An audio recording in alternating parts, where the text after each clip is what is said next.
जय हिंद दोस्तों, स्वागत है आपका फिर से। और ये जो टॉपिक है वो बायोलॉजी से है, जिसमें हम लोग 20 से 25 प्रश्न देखेंगे जो बहुत ही इम्पोर्टेंट और परीक्षाओं में पूछे गए सवाल हैं। आप देख सकते हैं कौन कौन से परीक्षा में इसको पूछा गया है, आप इसको देख सकते हैं। तो चलिए इसको पूरा देखते हैं कि क्या क्या सवाल इसमें आया हुआ है। पहला सवाल है कि निम्नलिखित में एक उत्पादक, एक शाकाहारी और एक मांसाहारी को दर्शाने वाली उपयुक्त आहार श्रृंखला कौन सी है? आपका ऑप्शन है घास, कीट, हाथी, पादप, खरगोश, बाघ। तीसरा है मत्स्य, कीट, व्हेल। चौथा है बाघ, खरगोश, उल्लू। इसका आंसर क्या होगा? तो देखिए, इसका जो आंसर हो जाएगा वो हो जाएगा आपका ऑप्शन 2, पादप, खरगोश, बाघ। यानी पारिस्थितिक तंत्र में जीवों द्वारा पोषण रीति बनाने के लिए ऊर्जा एक सार्वजनिक स्रोत से ली जाती है। एक पोषण रीति के कारण ऊर्जा का स्थानांतरण दूसरी पोषण रीति के भोजन के रूप में उपयोग होना आहार श्रृंखला कहलाता है। तो पारिस्थितिक तंत्र में दो प्रकार की श्रृंखलाएं होती हैं, एक चारण आहार श्रृंखला और दूसरा अपरद आहार श्रृंखला। तो चारण आहार श्रृंखला उत्पादक से प्रारंभ होकर शाक भक्षी होते हुए मांसाहारी तक जाता है।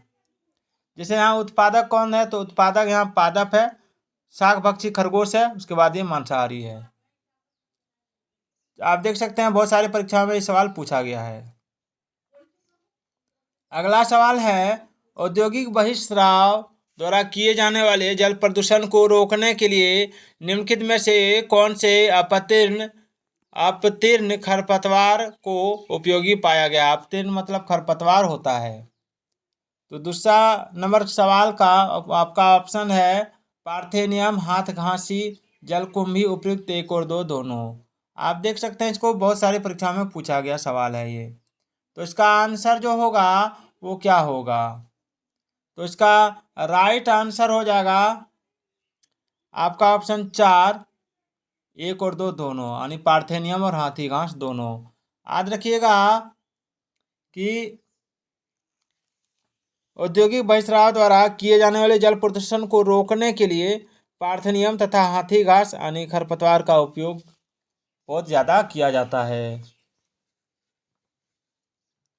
अगला सवाल, कचरे की सर्वोत्तम निपटान प्रविधि क्या है? तो कचरे की सर्वोत्तम निपटान प्रविधि आपको बताना है। तो ऑप्शन है वर्मी कल्चर, इंसिनरेशन, भूमि के भरने में, जला देने में। तो आंसर क्या होगा? इसका राइट आंसर हो जाएगा आपका ऑप्शन 2, इंसिनरेशन। कचरे की सर्वोत्तम निपटान इंसिनरेशन है, यह प्रदूषित नहीं होता है। अगला है, IUCN द्वारा प्रमुख संकटग्रस्त जीवों को कितने वर्गों में वर्गीकृत किया गया है? तो आपका ऑप्शन है 7 वर्गों में, 5 वर्गों में, 6 वर्गों में, 4 वर्गों में। ये MTS में पूछा गया सवाल है। तो इसका आंसर हो जाएगा ऑप्शन 1, जिन जीवों पर 1 मिनट 7 वर्गों में, 1 मिनट कहाँ जा रहे हो बाबू, 7 वर्गों में, यानी जिन जीवों पर विलुप्ति का खतरा मंडरा रहा है उनके लिए IUCN द्वारा अधिक प्रचलित शब्द है संकटपूर्ण प्रजाति। इसके साथ ही कम संवेदनशील वर्ग के प्रजातियों तथा अति संकटापन्न प्रजातियों को भी IUCN ने संकटग्रस्त प्रजातियों की सूची में रखा है। तो इन प्रजातियों में आपका आ जाएगा विलुप्त प्रजाति, विलुप्त वन्य प्रजाति, अति संकटग्रस्त प्रजाति, संकटापन्न प्रजाति, अति संवेदनशील प्रजाति, संकटग्रस्त प्रजाति, कम संकटग्रस्त प्रजाति, यानी 7 प्रकार का होता है। एक बार आप रिपीट करके सुन लीजिएगा। अगला है, कला और शिल्प में प्रयोग किए जाने वाले किस रसायन से एनीमिया और ल्यूकीमिया हो सकता है?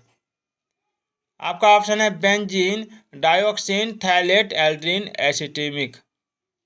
Acetic acid. तो इसका आंसर क्या होगा? इसका आंसर हो जाएगा ऑप्शन 1, बेंजीन। कला और शिल्प में प्रयोग किए जाने वाले बेंजीन रसायन से एनीमिया और ल्यूकीमिया हो सकता है। अगला सवाल देखते हैं कि वनस्पति इनके अवशोषण में प्रभावी होती है। आपका ऑप्शन है उच्च आवर्ती ध्वनि, प्रदूषक धातुएं, प्रदूषक गैसें, प्रदूषित जल। क्या होगा? तो देखिए इसका आंसर हो जाएगा आपका ऑप्शन 3, प्रदूषक गैसें। प्रदूषक गैसें में कार्बन डाइऑक्साइड जो है, मीथेन, CFC, CO2 आदि आते हैं और वनस्पति प्रदूषक गैसों के अवशोषण में प्रभावी होता है। जब पादप विविधता को प्राकृतिक आवास में संचारित किया जाता है तो इस संरक्षण को कहते हैं, क्या कहते हैं? आपका ऑप्शन है जीवे, पात्रे, स्थान रहित, स्वस्थाने। तो इसका आंसर हो जाएगा आपका ऑप्शन 4, स्वस्थाने। जब पादप विविधता को प्राकृतिक आवास में संचारित किया जाता है तो उस संचरण को स्वस्थाने को कहते हैं। ओजोन इतनी सांद्रता पर गंभीर फुफ्फुसी क्षोभ उत्पन्न करके मानव स्वास्थ्य को प्रभावित करती है। तो आपका ऑप्शन है 0.2 ppm, 0.3 ppm, 3.0 ppm, 9.0 ppm। तो इसका आंसर हो जाएगा आपका ऑप्शन 2, 4 नंबर, 9.0 ppm। विलोपन की कगार पर सर्वाधिक संकटापन्न एशिया का शीर्ष परभक्षी है। काला भालू, एशियाई शेर, साइबेरियन बाघ, ढोल। तो इसका आंसर होगा आपका ऑप्शन 4, ढोल। यानी विलोपन की कगार पर सर्वाधिक संकटापन्न एशिया का शीर्ष परभक्षी ढोल है। निम्नलिखित में से कौन सी बीमारी वायु प्रदूषण के कारण नहीं होती या बढ़ती है? तो आपका ऑप्शन है अस्थमा, निमोनिया, क्षय रोग, दीर्घकालिक ब्रोंकाइटिस। तो क्या होगा? तो आपका आंसर हो जाएगा ऑप्शन 2, न्यूमोनिया। जैव डीजल अधिकतर किसके द्वारा उत्पादित किया जाता है? आपका ऑप्शन है मर्टेसी, मालवेसी, लिलिएसी, यूफारबिएसी। तो इसका आंसर हो जाएगा आपका ऑप्शन 4, यूफारबिएसी। जैव डीजल अधिकतर जट्रोफा पौधा से निकाला जाता है और यह यूफारबिएसी फैमिली का पादप है। 12 नंबर सवाल है जिस प्रक्रिया के माध्यम से अतिरिक्त प्रकाश ऊर्जा प्रकाश संश्लेषण में छितरा जाती है उस प्रक्रिया को क्या कहते हैं? तो इसका ऑप्शन है शमन, अपमार्जन, प्रकाशिक अपघटन, प्रकाश स्फुरण। तो देखिए इसका आंसर हो जाएगा ऑप्शन 1, शमन। शमन उस प्रक्रिया को कहते हैं जिससे अवशोषित प्रकाश ऊर्जा का अपव्यय होता है और जो फोटोकेमिस्ट्री में हिस्सा नहीं लेता, और इस प्रक्रिया में क्लोरोफिल का शमन होता है।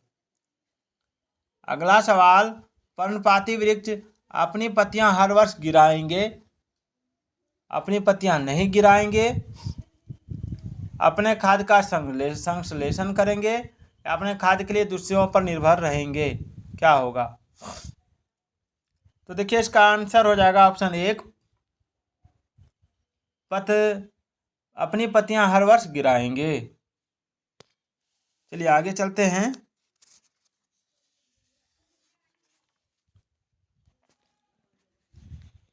निम्नलिखित में से किस ईंधन के कारण पर्यावरण में न्यूनतम प्रदूषण होता है? आपका ऑप्शन है डीजल, एक मिनट, डीजल, मिट्टी का तेल, हाइड्रोजन, कोयला। तो इसका आंसर हो जाएगा हाइड्रोजन।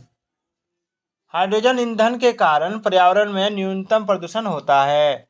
डीजल, मिट्टी का तेल, कोयला वायु प्रदूषण करने वाले ईंधन है और हाइड्रोजन का ऊष्मीयमान सबसे अधिक होता है। पर्यावरणीय प्रदूषण को किसके द्वारा नियंत्रित किया जा सकता है? आपका ऑप्शन है परमाणु विस्फोटकों को रोककर, विद्युत प्रवाह निर्मित करके, गंदे पानी का उपचार या उपयुक्त सभी। तो इसका राइट आंसर क्या होगा? तो देखिए इसका राइट आंसर होगा आपका ऑप्शन 4, उपयुक्त सभी। ये तीनों काम करके आप पर्यावरण प्रदूषण को रोक सकते हैं।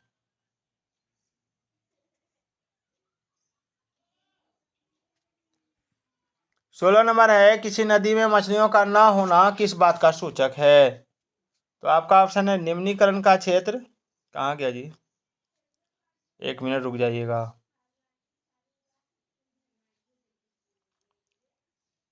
हाँ, निम्नीकरण का क्षेत्र, सक्रिय अपघटन का क्षेत्र, प्रदूषण के सभी क्षेत्र, पुनः प्राप्ति का क्षेत्र। एक जरा सवाल नीचे कर देता हूँ। किस नदी में मछलियों का न होना किस बात का सूचक है? किसी नदी में यदि मछली नहीं होता तो वो किस बात का सूचक है, ये आपको बताना है। तो निम्नीकरण का क्षेत्र, कुछ सूक्ष्मजीवों की सहायता से वायुमंडल में पोषक तत्वों का पुनः चक्रण होता है। इन सूक्ष्मजीवों को क्या कहते हैं? उत्पादक, उपभोक्ता, अपघटक या फिर इनमें से कोई नहीं। तो इसको कहेंगे अपघटक। कुछ सूक्ष्मजीवों की सहायता से वायुमंडल में पोषक तत्वों का पुनः चक्रण होता है और इन सूक्ष्मजीवों को अपघटक कहते हैं। कंपोस्टिंग प्रक्रिया भी अपनाई जा सकती है। एरोसॉल क्या है? वायु में निलंबित ठोस कण, वायु में मौजूद प्रदूषक कण, वायु में मौजूद जीवाणु, वायु में मौजूद ग्रीन हाउस गैस। देखिए इसका आंसर हो जाएगा आपका ऑप्शन 1, वायु में निलंबित ठोस कण। 19 नंबर सवाल है, शौच घरों और मूत्रालयों में प्राप्ति वाहित मल को माना जाता है।